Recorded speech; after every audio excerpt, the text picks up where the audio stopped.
Welcome to the Shipping Podcast, where you meet interesting maritime professionals sharing their passion for the shipping industry and their everyday job. I am your host. My name is Lena Gothberg.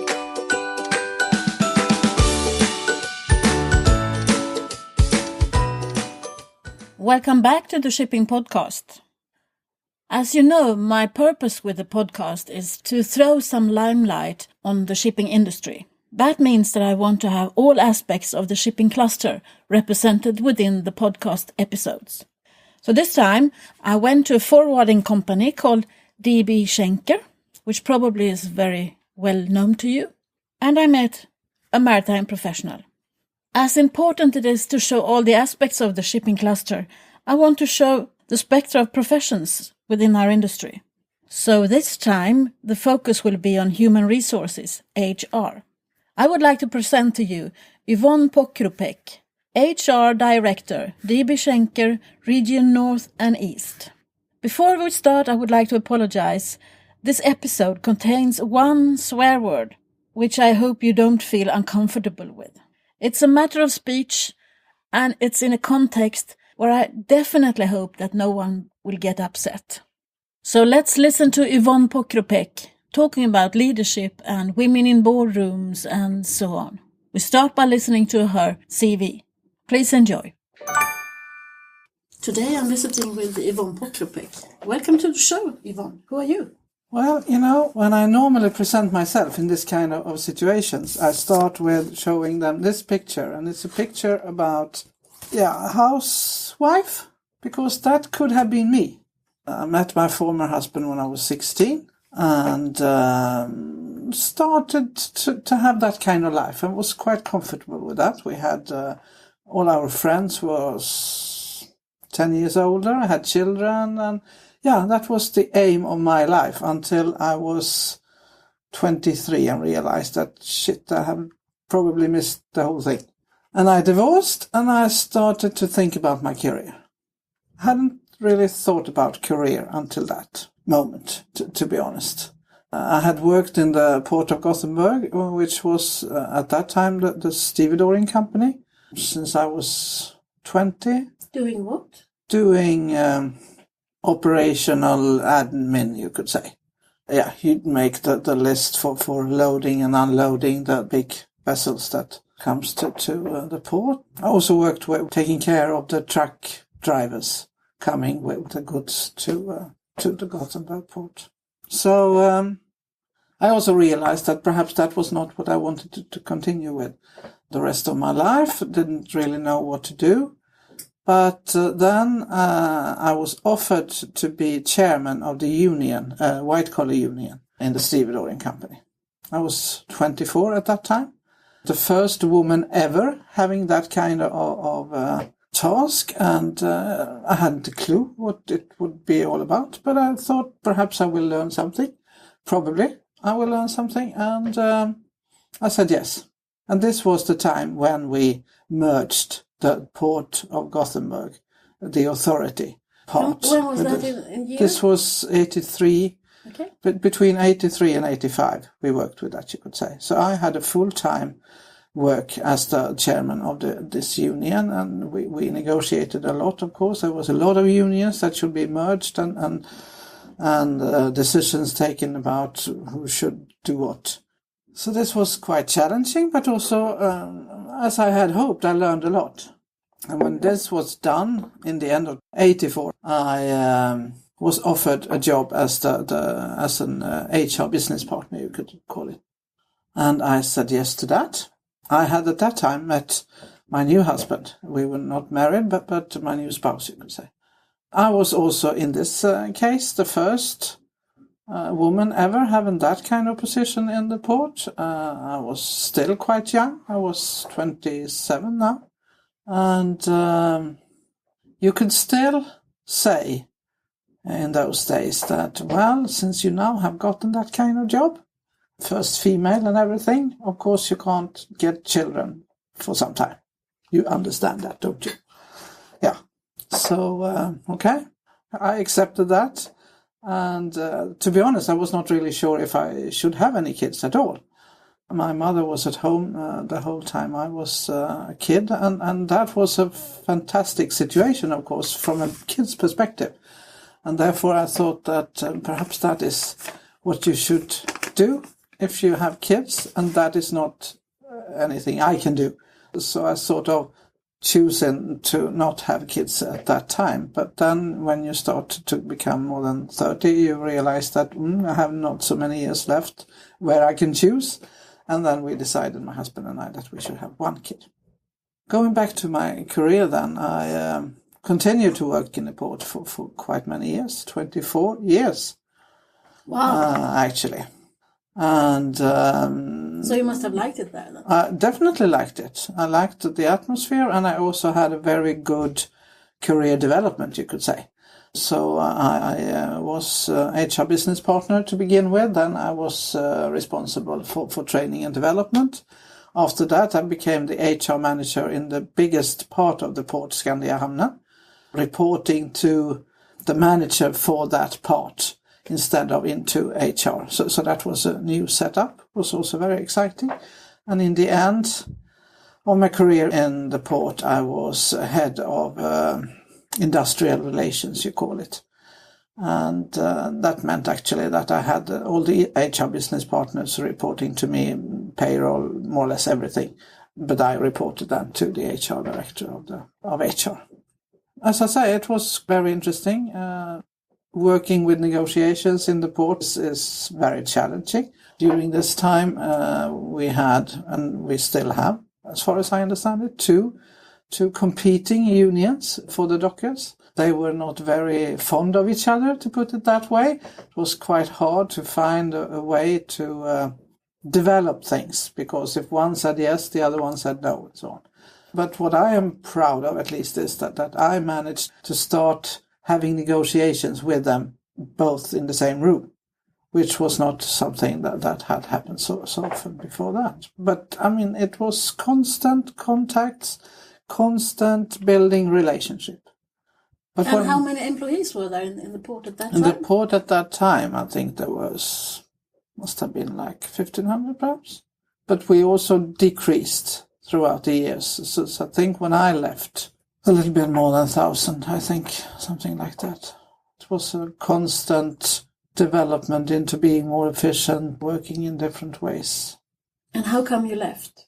Well, I think I should start with saying that some people said to me, because I hadn't an academical background, I would have hard to get a job outside. I could be the star in the port, but I would never be able to find me a really good job outside because I was lacking this educational background. These people didn't know you, because I know you. That triggered you, I can understand. Yeah, a little bit. Made me a bit angry.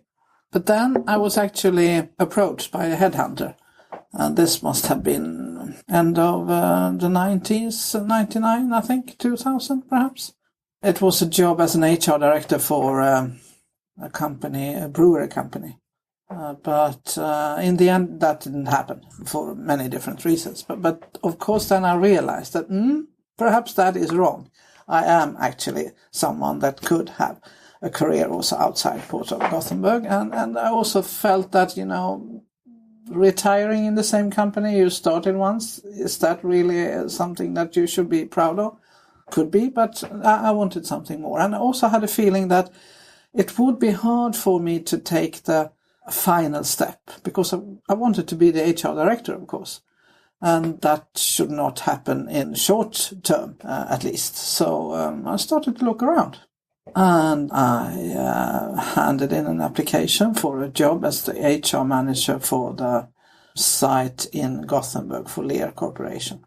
At this time, LEAR Corporation was not a very popular company in Sweden because they had closed a factory in Bengtsfors. LEAR Corporation is in automotive, so you could say they are a supplier to Volvo, to Saab at that time, making seats, interior things. I was approached by them then, and they said, can you come for an interview? This was at Lucia 2000, so 13th of December. I went there in the morning. They had their office inside Volvo's area in Torslanda. So I took the bus there because I live in Torslanda. And I had a full day interview. I was not really prepared for that. So I met the HR director for Europe. I met the managing director for vice, a lot of people. And of course also the people in Torslanda site. I also met the unions and I met the HR department. And in the end, I was offered the job. Wow. In the end of the same day. You can imagine how you are feeling when you leave that place in the evening. It's cold, it's dark. I'm standing there waiting for the bus and I go, whoa, what happened? And this was, I think it was a Thursday. So I was allowed to think it throughout the weekend. I discovered later that they had one more going there in parallel with me. And they managed to really fix so we didn't meet. But that was something that the guys in the HR department told me afterwards. So I thought about it. So we discussed it at home, of course. And I called them on Monday and said yes. And how old was Emma at that time, your child? She must have been 13 or something, yeah. And you were how old? I was 44. So a new career at 44 with a teenager at home. Yeah. And an interview in a day. Yeah. Wow. Yeah, that was wow. So then I handed in my resignation in the port, and that was actually something that surprised everyone. It was like a little bit like a bomb. I hadn't married at that time. We lived together, but we were not married yet. So I still had my name Börjesson, and I was called Börjessonskan. Börjessonskan will leave. Have you heard? And to LEAR, which was also strange for many people, perhaps for myself too. And 1 year before she could get her gold watch, which you get when you have been in the company for 25 years. At least that was the thing. It was, I'm not sure that will happen in the future because people will not stay that long. So I think that will actually just disappear. But I had to be a little bit cocky then and say that I can now afford to buy my own watch, so I don't have to stay here to get a watch. I worked at LEAR Corporation only 2.5 years. Felt like 10.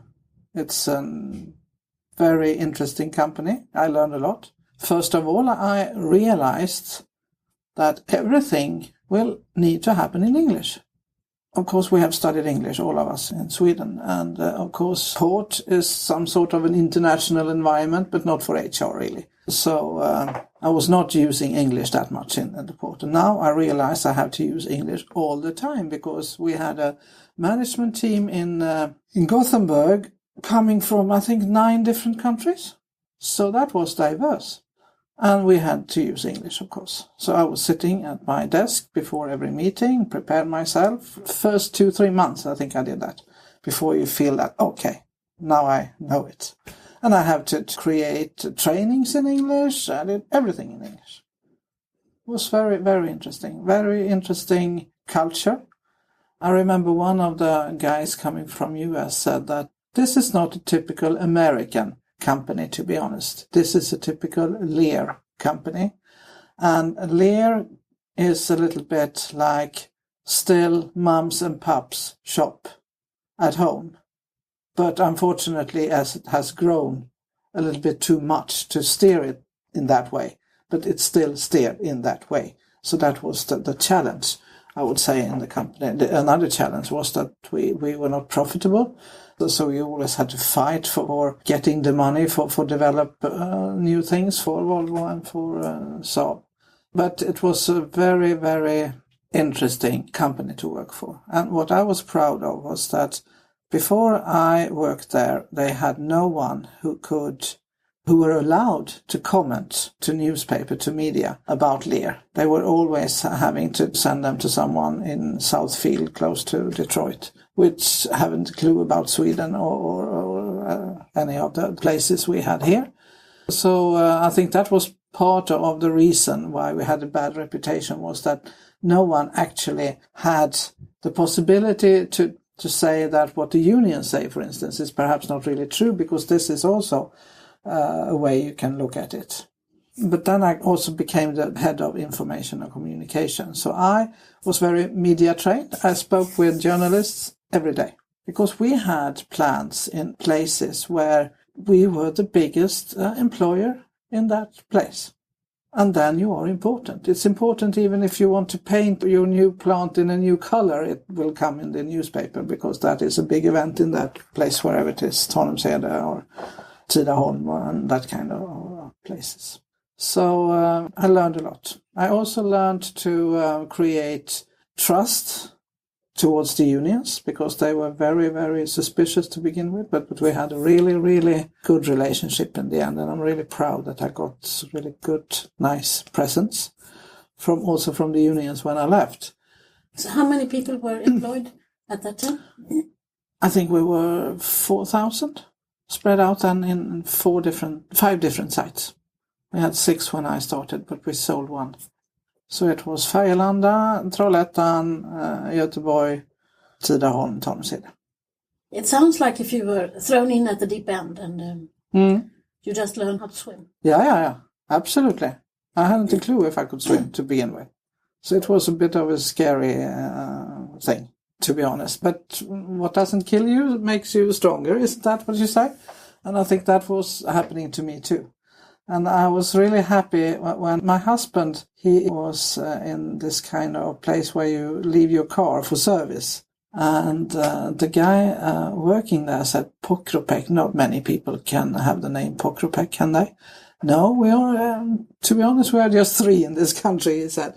So your wife must be Yvonne then? Yeah. Oh, you must send her regards. LEAR was the best place you could work for as long as she was working there. And then, you get a little bit emotional when you hear that kind of things. For 2.5 years. What happened for 2.5. Then I was approached by a headhunter again, giving me a call. I sat on the train between Göteborg and Trollhättan, which I more or less always did. And she said, don't you miss the transport and logistic business? And, I think I do. So then I ended up here. But to be honest, I would never ever have gotten this job if I hadn't gone to LEAR first. Because that had been a too big career step in one step, going from the port and taking this kind of position here. I don't think that would have ever happened. So you have also had a career within the Schenker group. Mm-hmm. You started here in... I started here 2003, around summer. As HR director for Sweden to begin with. But it was also very clearly outspoken that when I had been familiar, you could say, with the Swedish organization, I should also, in parallel, in dual role, as we say here, I should take care of the region. And at that time, it was called Region North, and we had 5 countries in that region. It was Ireland, UK, Norway, Sweden, and Denmark. Yeah, I think after a year, more or less, that happened. That's quite a big step. That's quite a big step, yeah. And at that time, how many employees were you sort of recognized? In the region at that time, I think we were 5,000, perhaps, in Sweden. Sweden is absolutely the biggest country in the region, and we are like 4,000 here. So, yeah.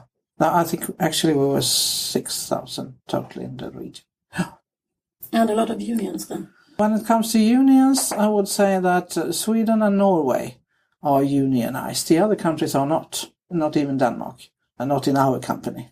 But Norway definitely, and Sweden. We have the same blue-collar union in Sweden as we had in the port, or one of the competing unions, at least in here, Transportarbetarförbundet, which they are called, and then the same white-collar union we had too. When I started, I was welcomed by the chairman of the union for the white collar, because we had known each other since the time I was also a part of this union group. So it was quite nice. I see. And we had a good relationship. We worked very well together, and she retired 5 years ago, perhaps. But then since January 2014, we have merged 2 regions. for the simple reason that the CEO for Region North retired, and there was a discussion, what shall we do? It had always been discussed, was it really the best thing that you had Finland in another region instead of in the same region together with the other Nordic countries? So I think they, in the board in Essen, where we have our head office, I think they saw an opportunity to merge the two regions, which they did. And I was asked in October 2013 if I would be interested to be HR director for 14 countries instead of 5. My God, 14 countries. Yeah. And which are they? Let's start with. Okay, we start with then Russia, you have Belarus, you have Ukraine, you have all the 3 Baltic states, you have Poland, you have Finland, and then you have Sweden, Norway, Denmark, UK, Ireland, and Iceland. How is that possible? But you have an HR manager in each country. I have an HR manager in each country. So they report, you could say, functionally to me. And they report disciplinary to their MD in that country, in the same way I do. I report to the regional CEO, but I also have a functional line to the HR board member of the whole company. So you travel a lot? I travel 3-4 days a week, and I learn a lot. I understand that. Because I felt, to be honest, that I had been HR director for Sweden and also for the region more or less in 10 years. And I think I had created quite a good platform for HR, both in that region and in Sweden. Developed everything between health and safety and training and development. And so then I started to feel a little bit, okay, what do you do now then? A new challenge. Yeah, and came very, very good there with a new challenge.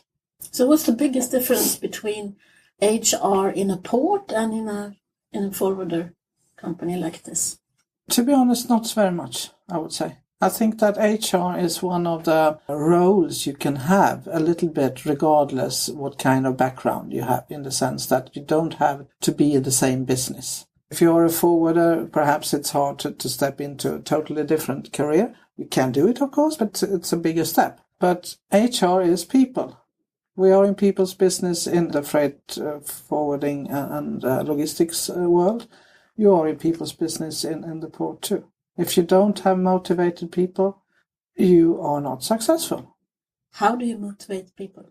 You motivate people by having good leadership.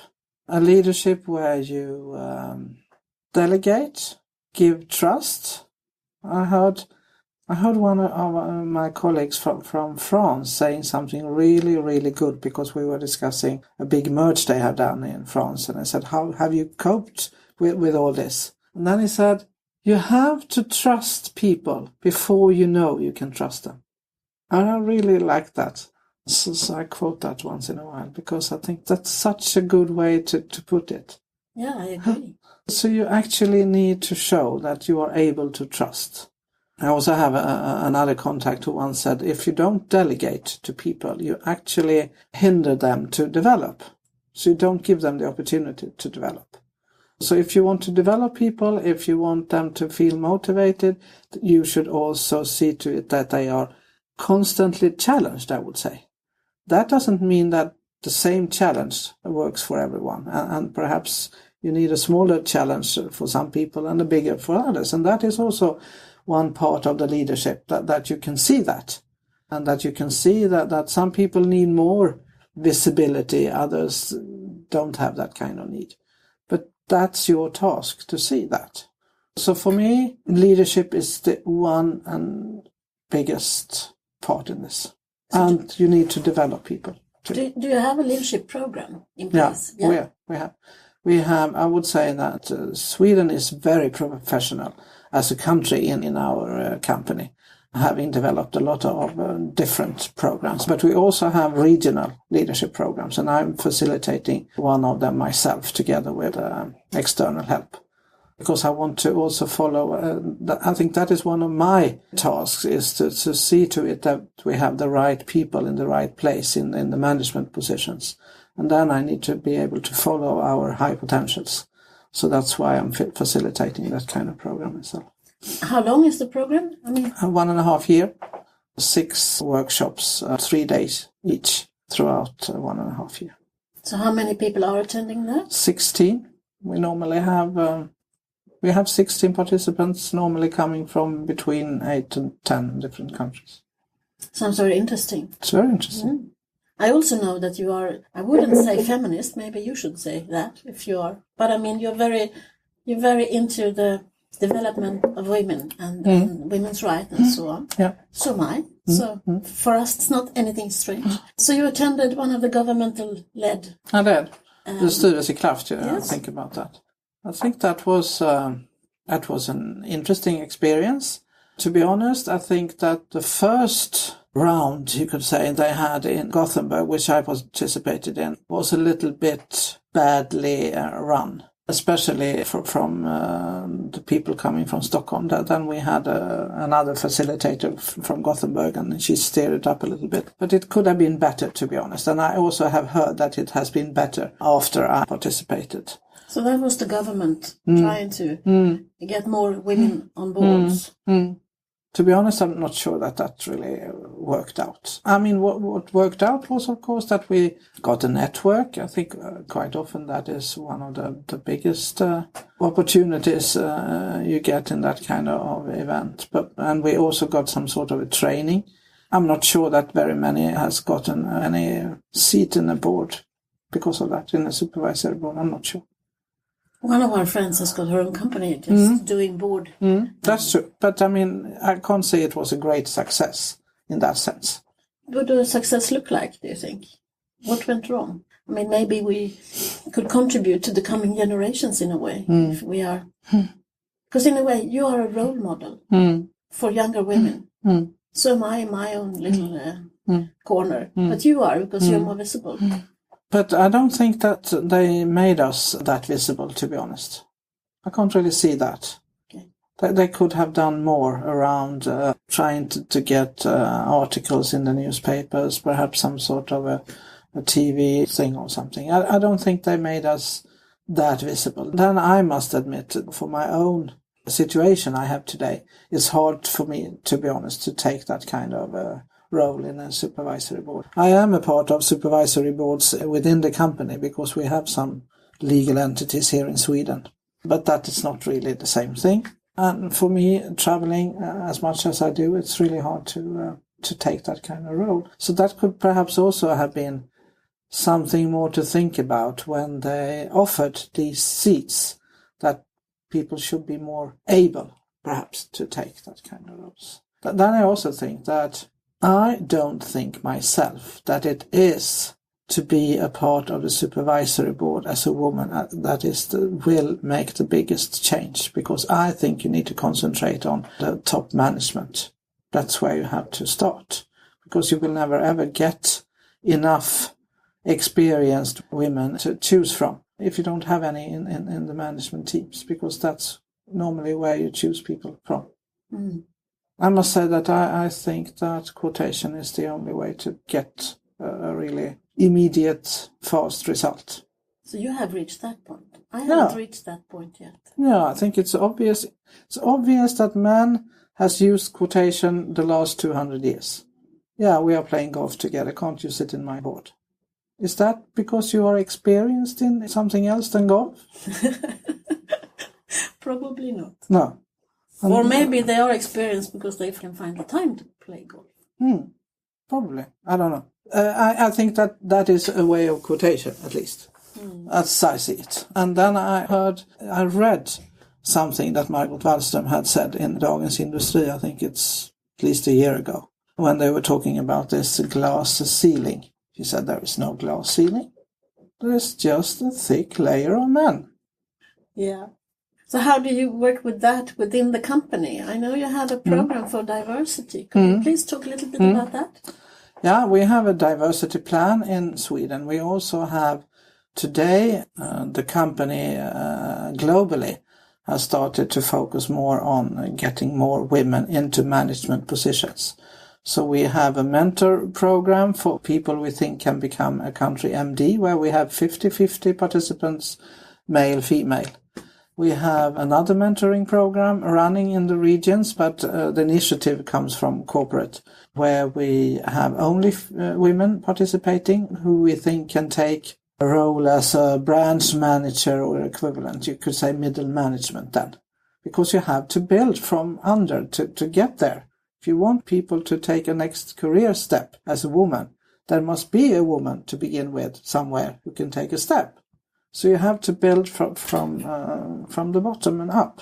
And I think that's a really good way we do it. Then the Swedish company, we also have a network for all women having management positions from middle management to top management. To make us more visible, we are trying to be the sounding board for the top management team in Sweden, for instance. We have also started a cooperation with something called Mitt i Liv. And that is an association, you could say, who want to help people coming from other countries with a good educational background, but unable to get a job. So they get a mentor from a company who helped them throughout 6-9 months, I think, something like that. Help them to get a network, to understand the employer market, you could say. How should you apply to a job? All that kind of things. So Schenker is the first company within our business that is participating in this. But Volvo, a lot of big companies here in Gothenburg are participating in that one. Interesting. So I think that's some of the initiatives. And then we developed something we called Lika-spelet. And that is about you play a game, you could say, where you have different options. It's not a game you can win, but it's a game you play and you have a good discussion around diversity and different diversity topics. And that we also use in our leadership program, because one of the workshops is about different cultures. Sounds very interesting. Yeah, it is. It is. And we are a very diverse region. I can hear that, with 13 countries. I mean, you have been around for a while. How do you see shipping? I mean, you have a perspective of shipping for like 20 years or something like that. What development can you see? That's a hard question to ask to me, because I think I'm not so deep into shipping today, so I don't have the deep knowledge, but I think we need to modernize shipping as well as transportation and logistics business, to be honest.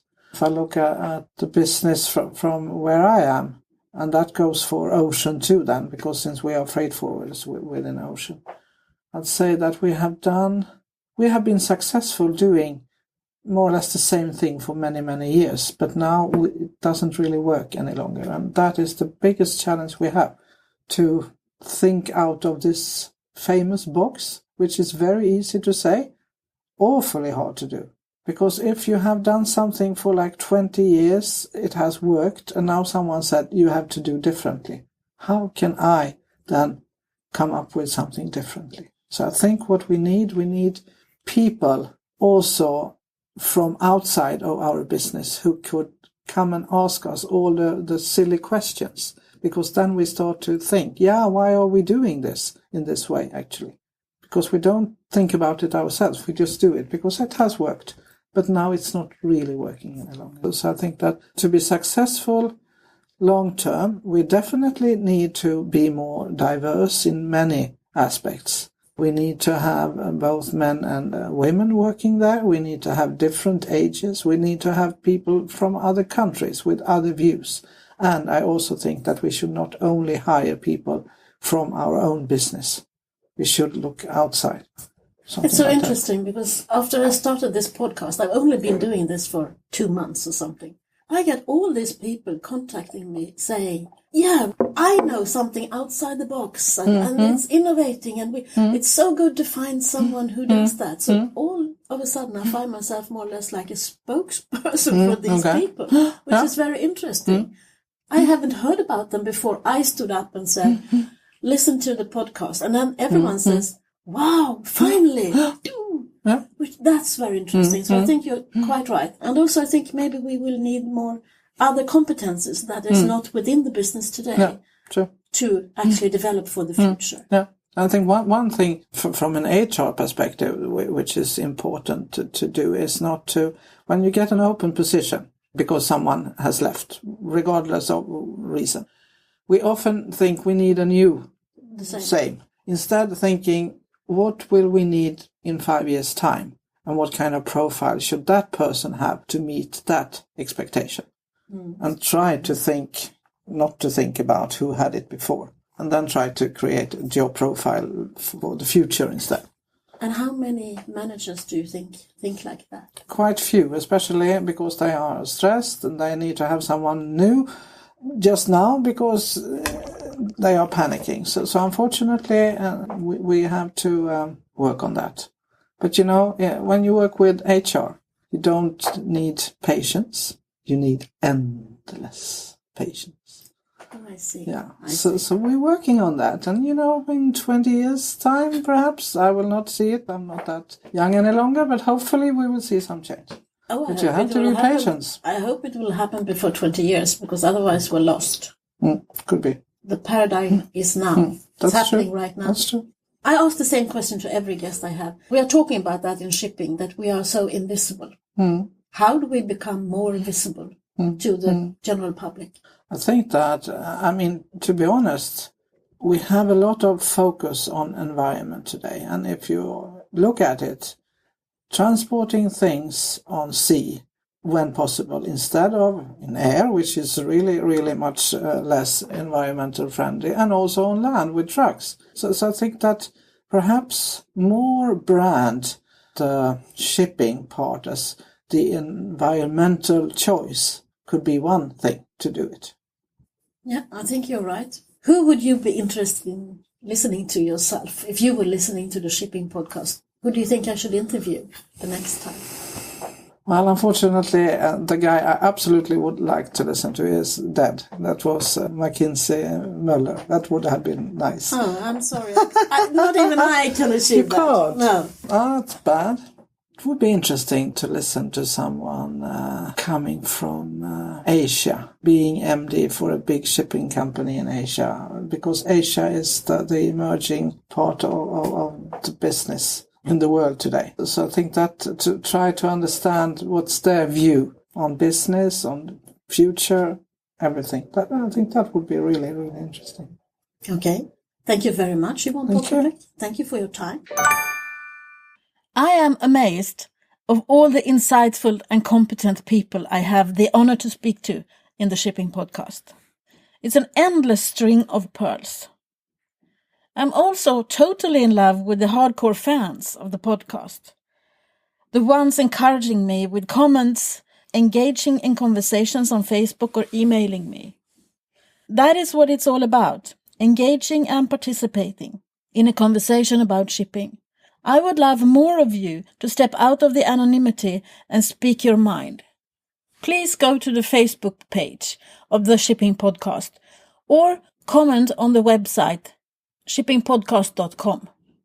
That would make my work much easier. I would know who you would like to listen to, and I would get more out of the conversations there than the things I've got in my head, even though so far that has been helpful, I understand. I just come back from London, and I had a fabulous time. I met with 9 interesting people, which you will be listening to during the spring. The interesting part of it is that every one of them, once we have finished the interview, immediately comes up with new people they want me to interview. And they know them all. So I look forward to the future with great hope and expectations. I hope you do too. But still, I need your help to spread the word. If no one knows that there is a shipping podcast, this job that I am doing will be meaningless. I hope you agree that we should continue and we should develop the shipping podcast to become something extra. We are climbing the top lists. I'm trying to push for more media channels, and some of my supporters has asked to get the podcast on their website, in their communication kit. That is starting to happen now. Thank you for listening. I'm preparing a new podcast for you. You help me spread the word. Thank you for listening to the Shipping Podcast. Don't forget to tell everyone that you meet that there is a shipping podcast where the maritime professionals are talking about their everyday job.